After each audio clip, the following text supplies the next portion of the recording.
The President of the United States of America has posthumously awarded in the name of Congress the Medal of Honor to Master Sergeant Roderick W. Edmonds, United States Army. 1941, Roddy Edmonds of Knoxville, Tennessee, enlisted in the U.S. Army and soon rose to one of the youngest master sergeants in the military. On the evening of January 26, 1945, the Germans announced that only Jewish American prisoners would fall out for roll call the following morning at the threat of execution. There were more than 200 Jewish American soldiers in the camp, and Roddy knew their separation from the group would mean certain death. So that night he summoned his team and devised a plan.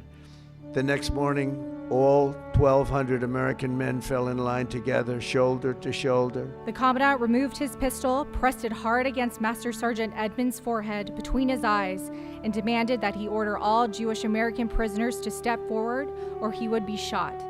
Master Sergeant Edmonds fearlessly held his ground, refusing to concede. The Nazi officer lowered his weapon and the soldiers erupted in cheers.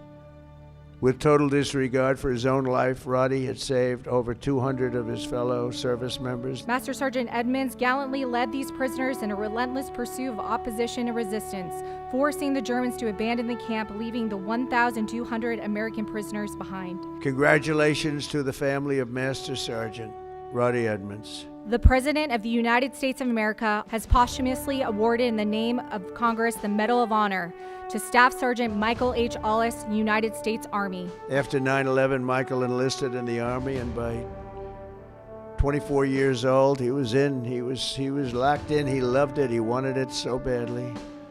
He was a squad leader serving in Afghanistan with the 2nd Battalion, 22nd Infantry Regiment, 1st Brigade Combat Team of the legendary 10th Mountain Division. A complex enemy attack involving multiple vehicle-borne improvised explosive devices, suicide vests, indirect fire, and small arms fire was launched against Forward Operating Base Hanzi. From across the compound, Michael saw the pillar of white smoke rising and ran to join the fight, rushing without his gear. Along the way, he encountered a Polish soldier, and together they advanced under heavy fire, very, very heavy fire. While fighting along the perimeter, an insurgent came around the corner.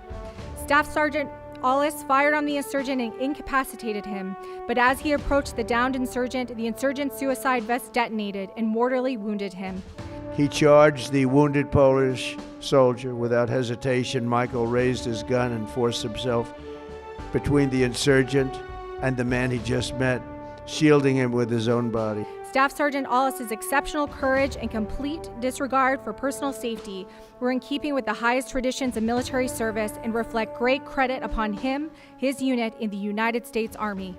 The President of the United States of America has awarded in the name of Congress the Medal of Honor to Staff Sergeant Terry P. Richardson, United States Army. 102 brave men of Terry's Alpha Company were asked with securing Hill 222 deep behind the enemy's line in Vietnam. They didn't know it at the time, had no idea, but the area was totally infested with nearly 300 enemy bunkers. Pinned down in hell on earth, Terry summoned unimaginable courage. 3 times he exposed himself to enemy fire to rescue severely wounded comrades, and 3 times he dragged them back to the group. Staff Sergeant Richardson recognized that the only way to keep his company from being overrun was with accurate tactical airstrikes. Acting without regard of his own life, he grabbed a radio and charged up Hill 222 alone. He began to direct the tactical airstrikes and shortly thereafter became wounded by an enemy sniper. Staff Sergeant Richardson continued directing the tactical airstrikes for 7 more hours before the enemy broke contact. Due to Terry's actions above and beyond the call of duty, 82 men, Alpha Company, survived this battle, including 2 in this room, Norm Meyer and Dave Himmer.